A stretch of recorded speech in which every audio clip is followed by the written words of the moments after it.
علی رضا بھائی نے سوال کیا ہے کہ میں نے ایک لائسنس بنوایا ہے، آگے میں نے کسی اور کو دیا ہوا ہے اور اس پر میں پیسے لیتا ہوں، تو میرے لیے کیا حکم ہے؟ تو دیکھیں گا لائسنس کس چیز کا ہے، پہلے تو یہ وضاحت کرے پوری، پھر اس کا جواب دیا جائے گا۔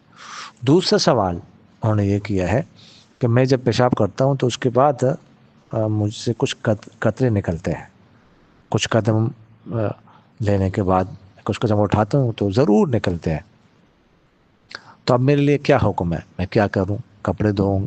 بعض اوقات بندہ سفر میں ہے تو میرے لیے کیا حکم ہے؟ دیکھیے گا قطرے نکلنے سے تو چونکہ آپ شرعی معذور تو ہے نہیں، یہ تو پیشاب کے بعد ہی نکلتے ہیں، بس مسلسل تو نہیں نکلتے، تو اس لیے کپڑے دھونے پڑیں گے آپ کو، وضو ٹوٹ جائے گا اگر وضو پہلے سے ہے، نہیں ہے تو پھر ویسے نہیں ہے، دھونے پڑیں گے، تو کپڑے دھونے چاہیے، دھو کے اس لیے کچھ قدم لینے کے بعد قطرے نکلے کپڑے دھو لے، اس کے بعد پھر وضو کر کے نماز پڑھ لے۔